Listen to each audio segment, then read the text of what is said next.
Alright, we're back in round 2. We are asked if we want to get the play, and that answer is a yes. So this hand is okay. It's not great. It's a little bit not real thrilled, but we have 2 of our 3 colors. Unfortunately, we have a dead card in Knightly Valor, but we're going to keep it anyways. Unfortunately, Knightly Valor is worse on a Scrapskin Drake because it can't block. I mean, it is a flyer, so you get in for 4 every turn, which is cool. But the fact that it can't block any ground guys makes it a little difficult. It's fine though with the wild, like the Wild Instincts. You can fight and then fly in for 4, which is also good. I suppose with the Valor you do get the ground guy that does help. Knightly Valor is a very powerful card. I just need to draw Plains or my Evolving Wilds. One or the other. I don't know if people want like the card thing or like the graveyard. I don't know. Let me know in the comments or whatnot what you guys want to have on the screen. If you want to have, you can have the preview card thing where whatever you click on ends up being like really big in the corner. I can do that. Actually, I'm not, to be honest, a huge fan of chat up here, so I'm gonna get rid of that. Kind of forgot about that, but outside of that, Magic Wizards of the Coast went through a lot of screaming, yelling, and people not appreciating the remake of their online client. I don't care. I think it's fine. You can see all the cards. They look nice. I guess I've never had too many issues with, playing, it playing poorly or something. This kind of plays poorly, unfortunately. Our 2 white cards without any white sources, which that's the risk you take when you play a 3rd color. But maybe we'll draw out of it. Hopefully my opponent just won't have any way to deal with a 2/3 flyer that turn too late, but we'll do this guy here. Yeah, hopefully my opponent can't deal with a 2/3 flyer that can only block flying creatures, and we'll just win off of that. 10 turns, 10 turn clock. That's what we got going on. Interesting to note, if I absolutely needed a chump block with a Scrapskin Drake, I could actually turn to Frog the Drake, and it would become a 1/1 ground Frog zombie Drake thing, and I could do that if I absolutely had to, but hopefully I won't ever have to do that. I would like to draw an Elvish Visionary, because if I could draw a Visionary, play that, draw a land, and play Elite, that would actually be pretty awesome. Be 5 power, or 4 power for 4 mana, but I'll, spread over 3 guys. But we will see. If I don't draw a Visionary, or if I don't, draw an Elf, I'm going to play Elite anyways. It's just, run it out there as a 2/2 ground guy. I mean, with the turn to Frog, it's actually kind of nice, because, if they put a big blocker in front of it, I can just make it a 1/1. Little Froggy. There's a land. So we'll attack with the Drake here.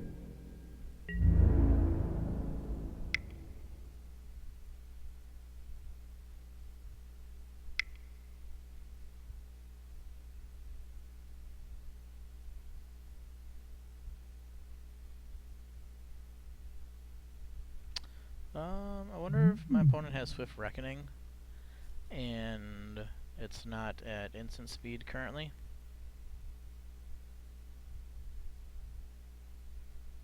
I don't know what that button does.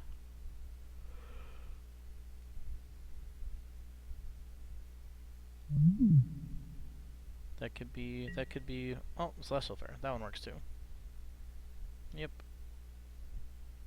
He had a way to deal with my Scrapskin Drake. Oh, I have to sacrifice that guy. Alright, now, see right there, as I talked about, not being comfortable with the client, how it skips straight to main phase. I mean, I suppose I could put a stop on the end combat to make it not do that, on my turn, but having it go straight to second main phase, I almost clicked OK through my main phase and then didn't play the elite. Again, just not being comfortable with, you know, how things work. But hopefully I'll get better. That card is really, really good.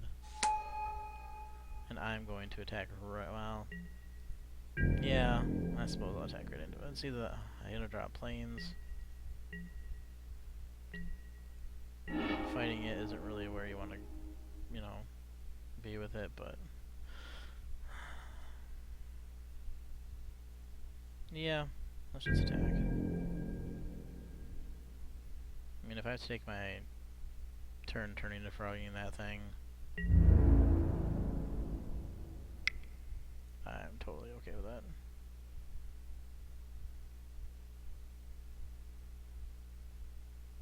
I suppose that's worse with the turn to frog though.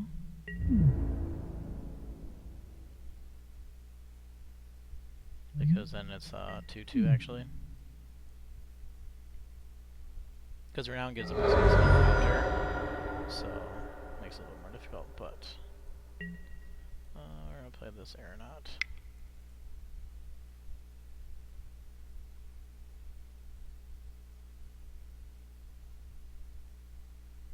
I can still fight it if I need to as well, even as a 5-4. I could fight it with the elite. Not a huge fan of that, but you know, if needs must and all that. Because that tap ability is just gonna take over the game.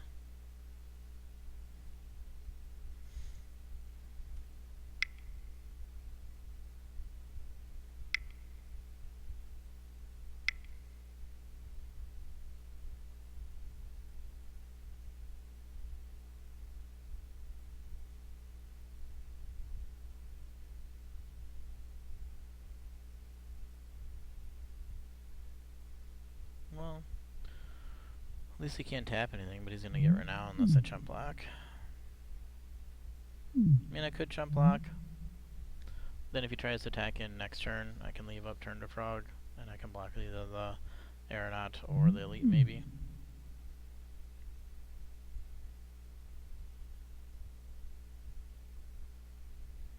Or I could just fight with the aeronaut, I suppose. If he does, well, that's a big 2 for 1 though. Still waiting on my opponent to actually play something. Do not know. Oh, here we go. Maybe. Charging Griffin. So I'd rather fight that with the aeronaut.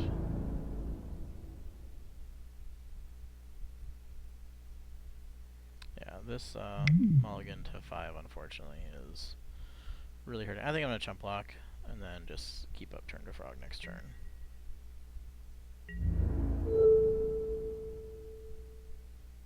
Because that way it's more like a, if it works out, it's more like a 1.5 for 1 rather than a full 2 for 1.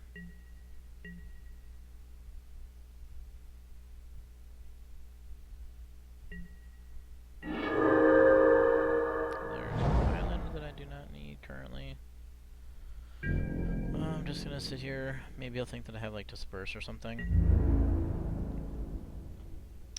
I wonder which one he's gonna tap down. My guess is gonna be the elite, but block anyways. I actually hope that he does use his double white to tap something down, so he doesn't have like Enshrouding Mist available. So if he taps down elite and attacks with both of these, I'll block the regulars, turn to frog, take 3, but then the backswing I'll fight. What is a tap there or not? Okay, that's fine. Either way, I'll fight the Griffin and attack in for 5. So, unfortunately, then we'll be left with 2 white cards, without anything else to play. But you know, them's the breaks.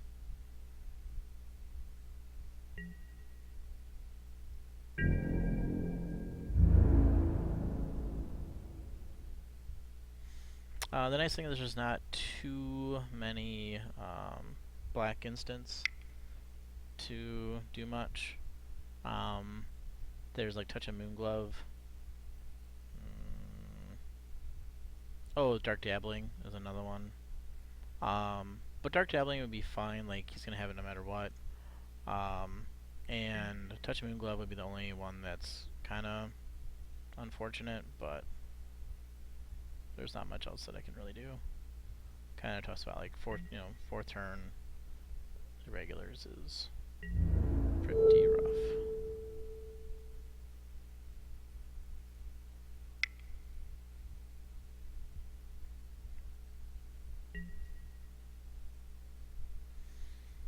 So that I guess I'll lose 2 life. Oops. One. Actually no. If that resolves, he should lose the death touch. I hope that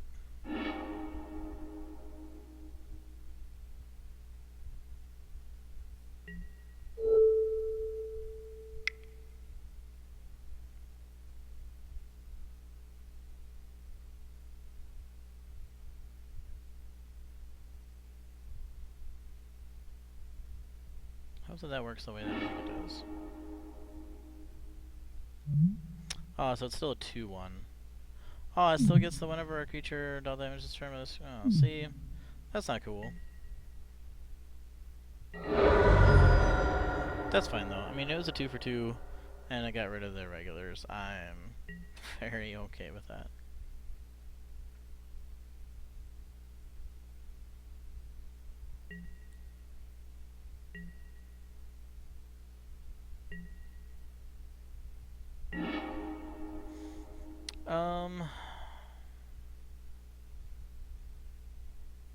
So we attack back for 3, put a dude on the ground.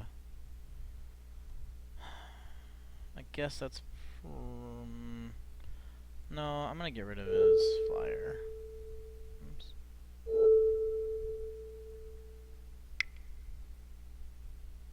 I know I'll waste my turn, kind of, but I can still get in for. I'll get in for 3 this turn, and I'll get in for 3 next turn. I'll take him down to 12. So I was hoping that the Touch of Moonglove would just completely go away. Yeah, he lost the ability. I guess abilities. You know, I guess the. Actually, hang on. I don't even know if I lost the 2 life. I don't even know. But I guess the +1/+0 still went off. That wasn't really ability. It was. I'm gonna have to rewatch the video and see if I lost the 2 life from the Touch of Moonglove. I don't think I did, because I took 3 from the Griffin. I'm at 17. So I guess that did work kind of the way that I was hoping, except for the fact that I still got the +1/+0. But like I said, it was still a 2 for 2. That's Kothafed. So I like have to. And even suppression bonds isn't actually that great, but I have to draw a white source no matter what. Like, my opponent's rares, I can't even play this guy, are just kicking my teeth in against both people. So, I mean, I guess I can play the Force Mage, although I'm not really sure why. I have to have to draw a land and Wild Instincts, or I have to draw an Evolving Wilds or one of my 2 planes. I think those are my only 2 options to beat a Kothafed. Don't have any other ways to go about it, unfortunately. I'm not really too worried about Husky's not going to sack this Kothafed. And unfortunately, Kothafed will kill me before his drain ability will kill my opponent, probably. I don't know if anybody's ever been in a position where, you know, your opponent is sacrificing their permanents to do 1 damage to you. I guess if you had like the Blazing Hellhound, I think is what it is, the red-black creature you sacrifice creature to 1 damage. It's actually 2 damage, and maybe you could shock somebody to death that way.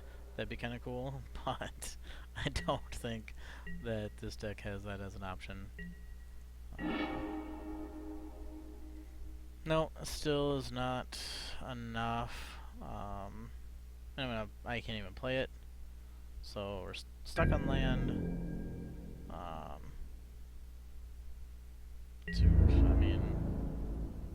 Stuck on color.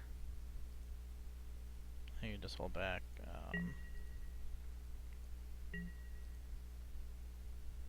Obviously, you know, it took a lot of resources to get rid of that. You know, no, I didn't have to fight the Griffin, but you know what? I wouldn't have been able to fight anything else either, so it doesn't really make too much of a difference. I'm definitely gonna block the Nantuko Husk. Maybe he'll sacrifice his Kothafed to keep the Husk alive. Who knows? I'd be okay with that. Yeah, he gets to draw a card, but there's not really much I can do about it. He does lose a life though, so that's something. I know that the Clouds draw a card is very powerful, but sometimes there's not much that one can really do. No, still no plays. He probably has double Unholy Hunger and a cool whatever. So just dead. Again, stuck on lands, stuck on colors. Makes it pretty tough. 2 rares. You know, just gonna concede here and try to go game 2. I don't know that I have much for sideboard. I could attempt Sphinx's Tutelage option, but that's not really gonna help me against the Kothafed or, you know, Kithian's Irregulars. I suppose I could try the Calculated Dismissal against those and over the, I don't know, Suppression Bonds. And I can play the Tutelage over the Nightly Valor. Nightly Valor's really good though. Let's try that. So cut a Plains then for another island. So down to just the 1. Let's try that.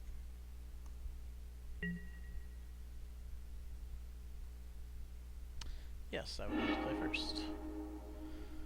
Yes, I'm going to keep this hand.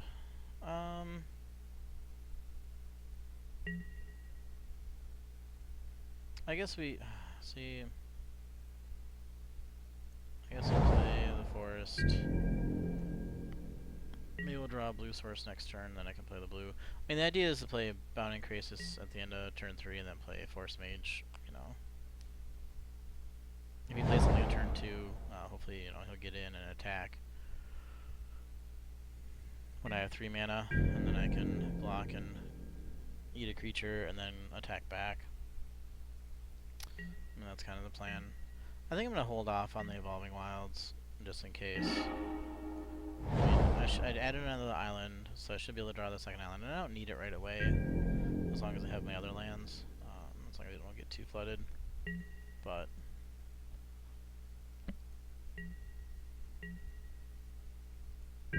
because if I draw Nightly Valor, oh, he got the case closed, nice. If I draw the Nightly Valor, I definitely want to get this as a Plains rather than no turn 2 play. Rather than just going to get another island, because I want to be able to play that, and eventually I'll draw the island, where drawing the other planes is not going to be something that's going to happen, possibly. So I'm just going to sit here and play the waiting game.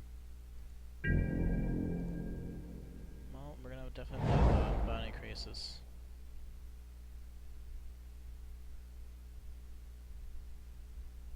And if he doesn't play anything.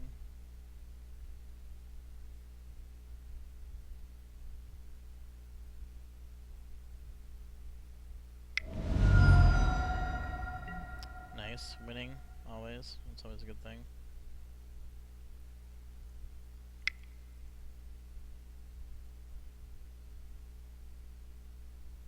Maybe I should have taken some more rares, I guess. I saw Dispeller Soul and Souls and Kothafed. So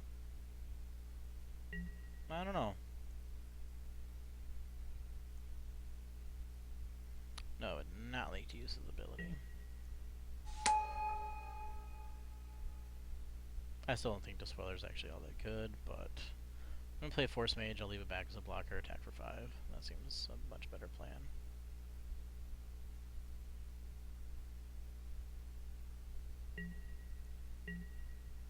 So the problem is, I know that as soon as I do Evolving Wilds to get like the extra island or whatever, I'm gonna draw Nightly Valor, and that's exactly what's gonna happen.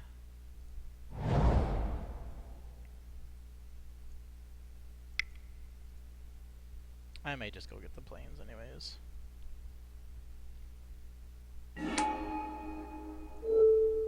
Because I'll get the claustrophobia at some point.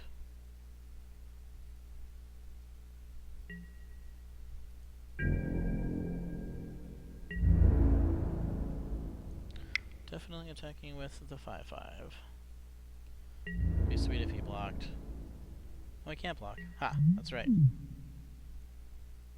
That's the other thing, he can't block, even his 3 lights. I never trade up, like, yeah, I'll trade my, you know, Force Mage for it, which is 2 mana for 3 mana, but, I mean, I'm totally okay with that.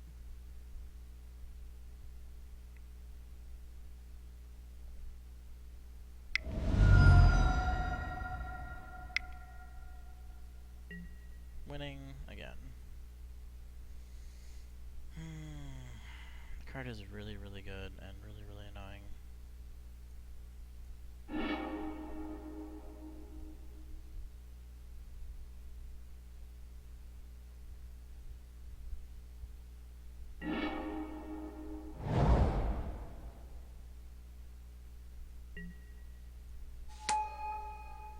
I'll just keep Crisis back as a blocker, I suppose.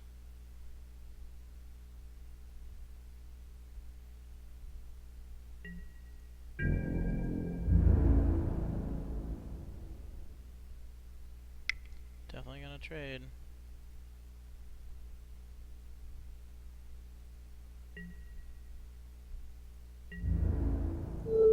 Yeah, because his ability is so difficult to bring him back, I don't have a problem trading. Like, it's gonna be quite a ways down the road, I think, before he'd ever get value out of making another 3/1. So I'm okay with that. Oh, if I leave him back as a blocker, he's just gonna tap in. Attack, I guess. I just need to attack with the Crisis. Wild Instincts would be nice, but...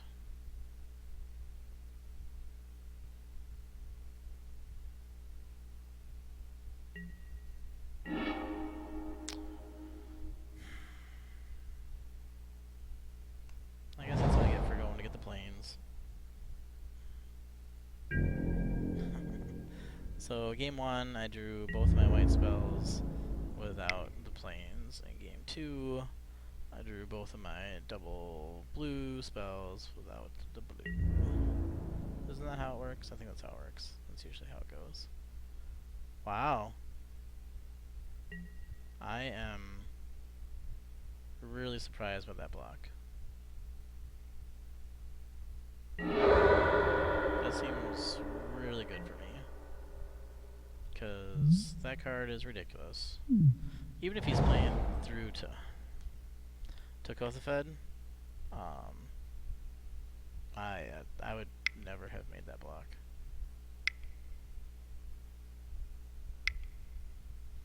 But when you follow it up with a 5 mana something,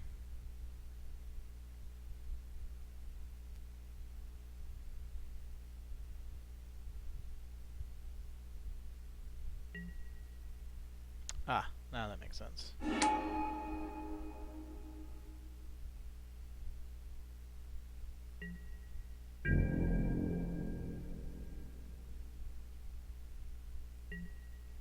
Well, I'm still gonna play a Vassar Gorger. I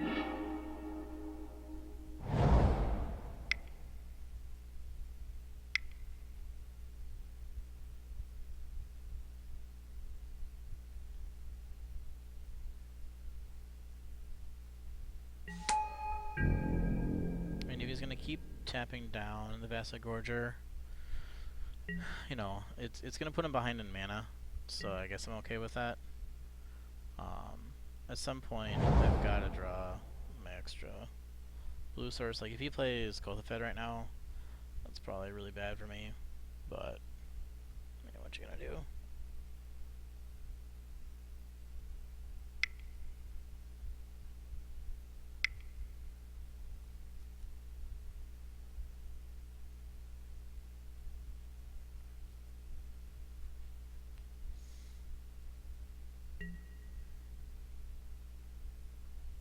Well, at least it's just for this turn. Well, I don't... Why? Why wouldn't you... Unless he's got white spells he wants to play, I guess. But... I don't know. I mean, I can't, you know, second guess or first guess or anything guess, you know, what my opponent's doing. You know, they have their own reasons for playing what they're playing, their own game plans. Obviously, I don't have any clue. You know, I don't know anything in their hand. I don't know what they're drawing. I mean, he's making a 5-4, which is very powerful. Taking me to 16. You know, he's got mana left up.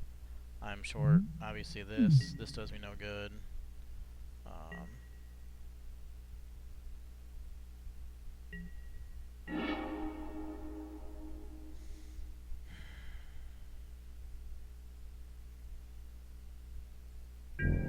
trying to go to combat.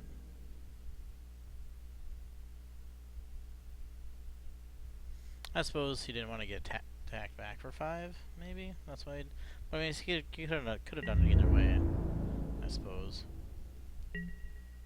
Oh, I just skipped right through my attack step when he didn't tap my guy down. See, this is what I get for not paying attention. For not paying attention.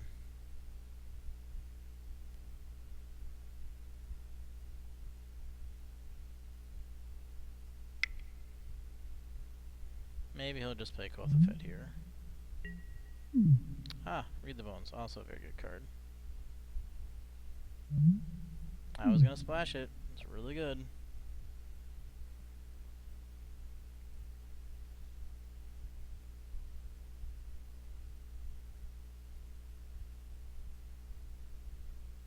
So the question is, if I draw, I guess if I draw the other island, I will play Claustrophobia first.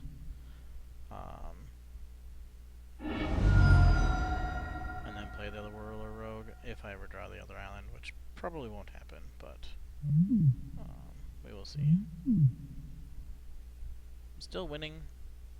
Once he gets in with his attack, though, obviously it'll be tied, but I mean, I always have the option to, you know, turn to Frog. If he doesn't tap this down and he goes to play something like the Touch of Moon Glove or whatever, or the Dark Dabbling, I mean, obviously I'm going to block no matter what. And then I get the turn to Frog option, but I don't foresee that happening. Not at all.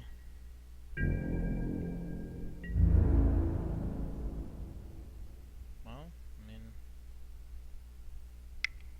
it's definitely an option. Is he gonna use? No? I'm gonna block.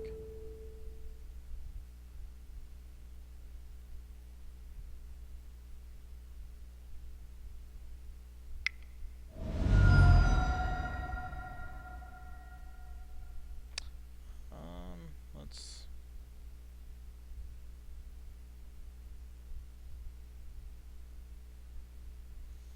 Calculated dismissal.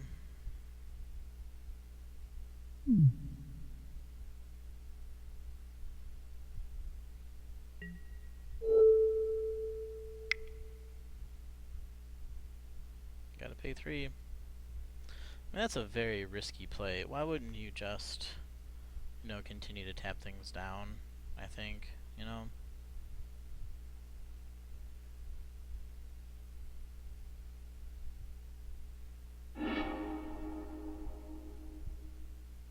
I mean, yeah, the card sits and burns in your hand, but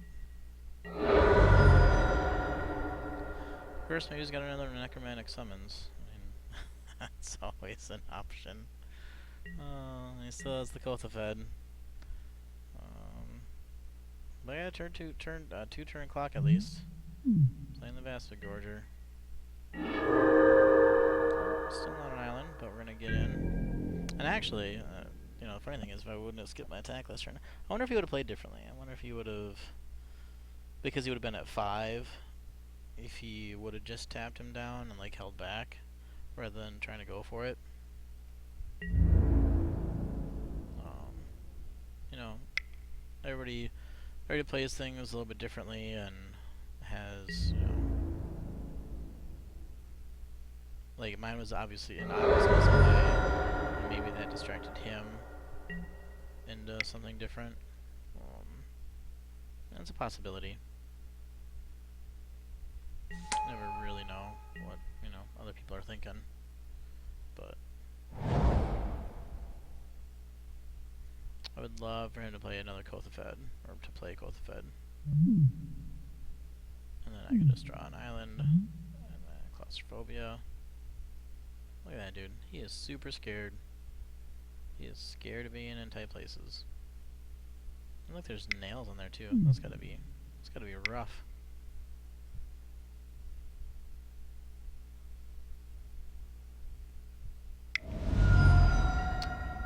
Archangel Ties. It's also very good.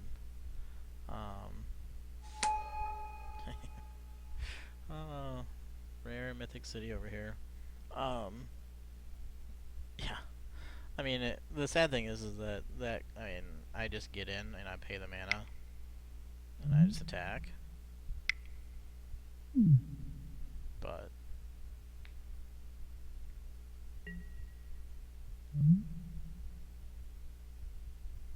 okay, just probably gonna take the turn to frog.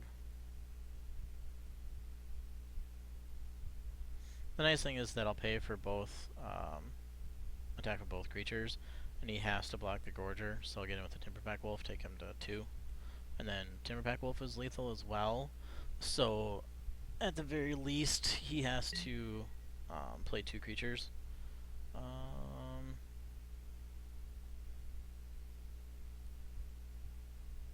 How about those 2? Because that means that an island just wins me the game this turn.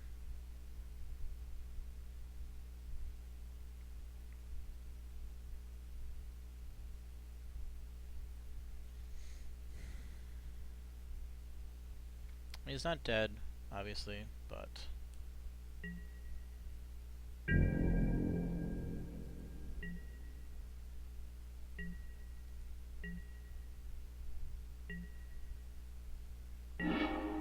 hey, look, it's an island.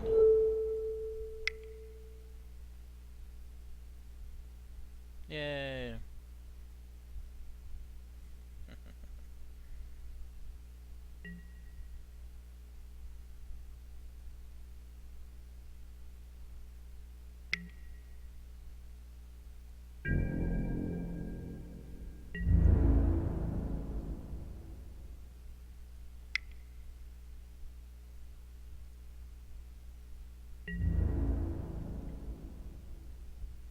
Oh, and I don't have to pay for it because she's tapped.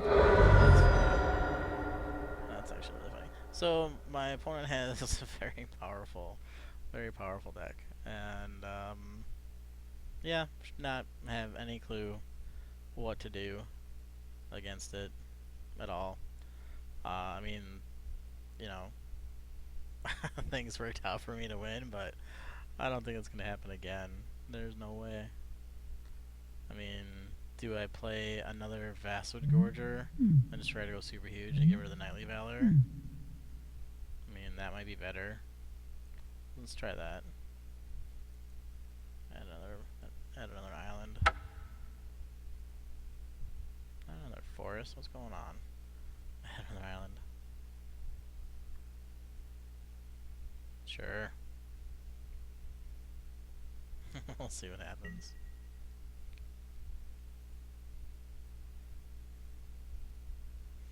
My opponent's been playing slow. He's got 6 minutes. Wow, again with all the forests. I mean, I'm gonna keep it. I play sidearm and then force mage. But still, I mean, come on.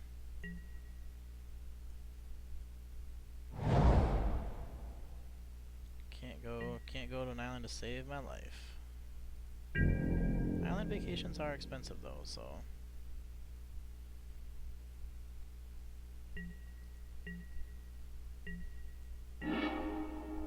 I'm supposed to play Timberback Wolf instead with a sidearm. I mean, that's the other thing is that, you know, obviously the majority of my deck is, you know, green spells. So, I'm gonna Cleric of the Four Order. I don't know if I'm gonna block that guy. Let's see. At some point, obviously, I'd have to, because otherwise he'd kill me in 10 turns. But I don't know if I'm gonna trade it for the wolf or not.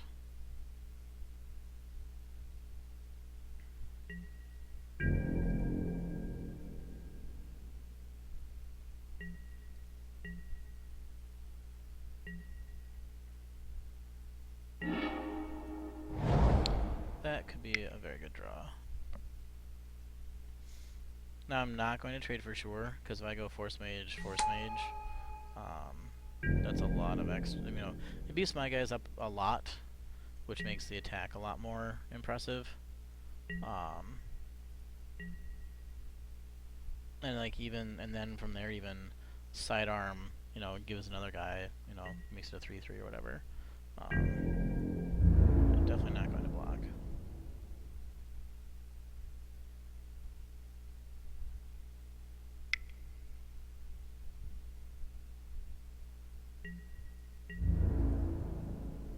Because even if he plays a blocker that ends up either chump blocking, if he takes what Force Mage deals as far as damage, then we're down to even. 18, I'm at 18. If he chump blocks, I don't think there's anything you can play that, you know, is going to be big enough. Oh, and he missed a land drop too. Yeah, we're definitely playing a Force Mage. Dang it, or not. That's what I get for being not very smart at what I'm doing. Well, I guess at this point we play sidearm and equip after combat. And go from there.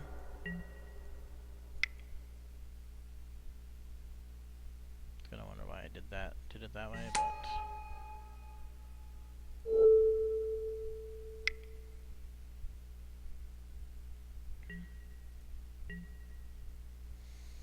I mean, I guess it's not the worst thing in the world. Now I have a 5/5 each turn, but still, he does not have Celestial Flare mana, which is important because he did have Celestial Flare. I really would have wished I had the Force Mage out though. See, Husk is not. So I wonder how that works. Like if he goes to sacrifice something to Husk, you know.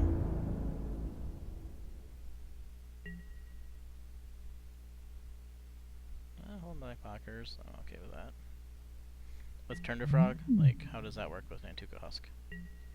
Does it become a 1/1 even after you sacrifice like 3 guys to it? Because that'd be pretty awesome. Hey, look, there's an island. Okay, let's play Force Mage. I'm gonna play the Evolving Wilds and get another island, obviously. So this is nice because it's too big then for him to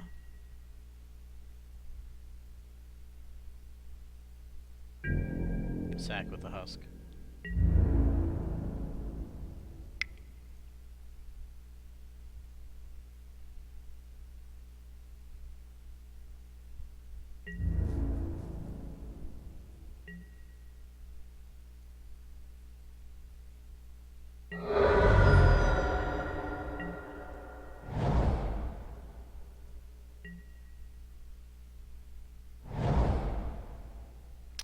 So this is a problem now if he has Celestial Flare. That's not a good thing. But we will see. If he attacks with the Husk, I think I'll block with a Force Mage. Because it's going to be a one for one no matter what. And it's going to block the damage.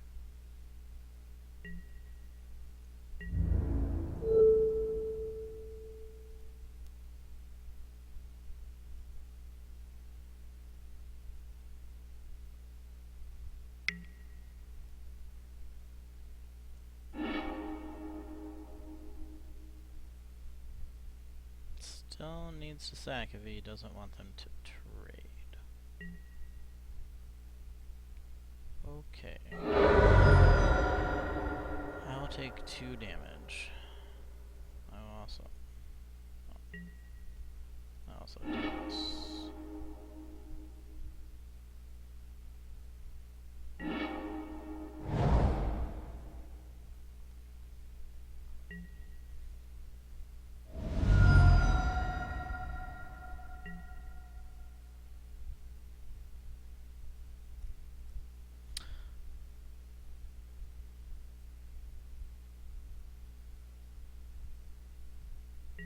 No, I just need to draw a little more action, I think.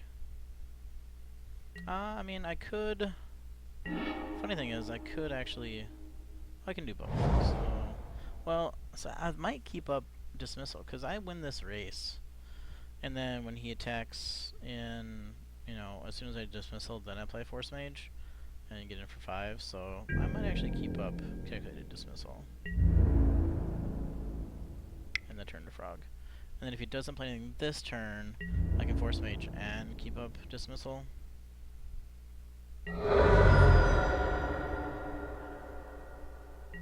Which I am actually okay with.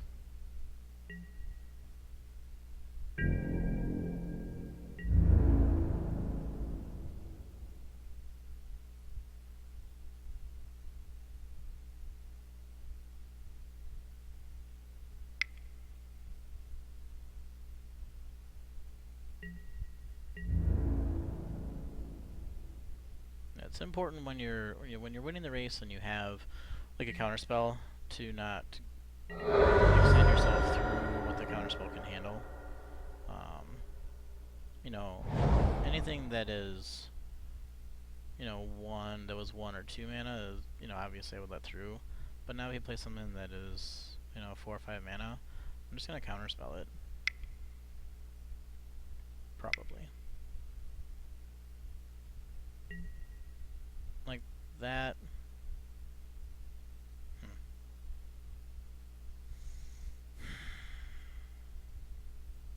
So each lose 2's life, go down to 10. I attack for 5.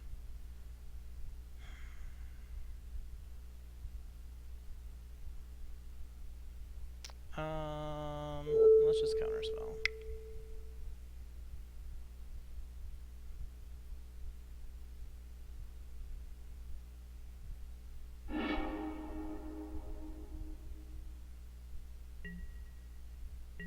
So I may want to do more with my mana this turn. Might want to, I can still keep up turn to Frog. Like a Goldford Sentinel. I'll probably do that instead.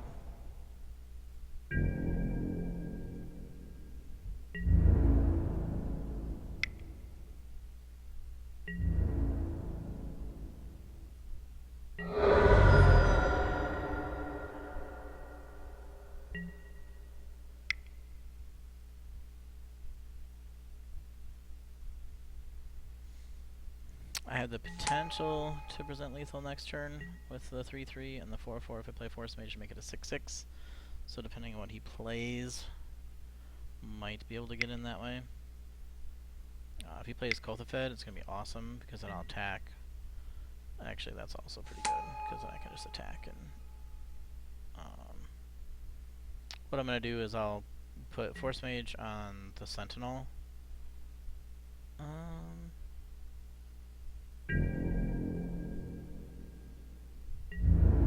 Yeah, I'll probably do that, because in the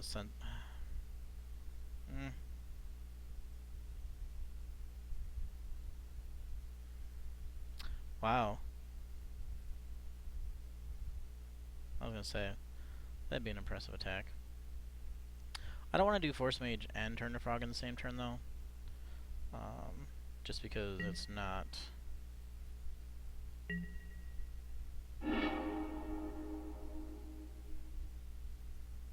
let's do...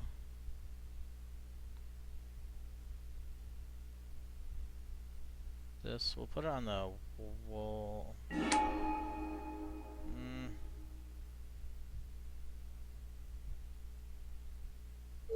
Let's put it on the Sentinel.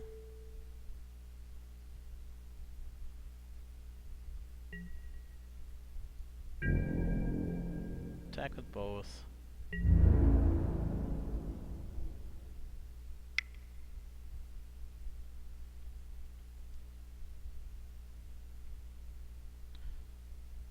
mean, this is just a chump block, which is fine. If he wants to trade here, that's even better. Play Orchard Spirit afterwards. I'm just gonna go from there. So double block. So we'll put irregulars.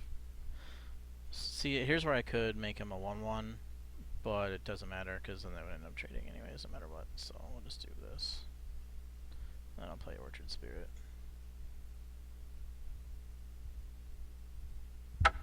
Oh, no, one time. So I did win 3 packs, but I feel like both opponents had decks that I think were better than mine.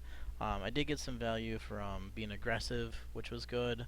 Obviously had some mana issues, so I'm gonna get out of here. If you have any suggestions or want to see anything else, you know, I'm gonna keep trying to do these. That is the end of my free points, unfortunately, but I do have 13 packs of Origins, so I think it's $2 for me to do a draft in 3 packs, so I've got some of those sitting there that I can do, and then I can also do the player points, which will get me some drafts. So hopefully I can do more. I would like to do one a day, but like I said, to begin with, maybe once or twice a week.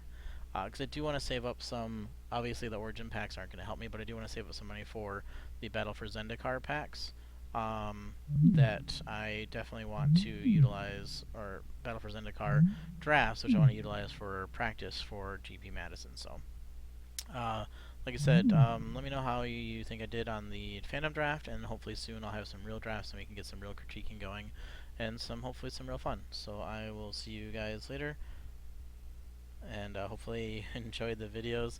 Dice&Decks out. We're back now, obviously, and going to be doing a lot more this fall and winter. So everybody stay safe and have a good night.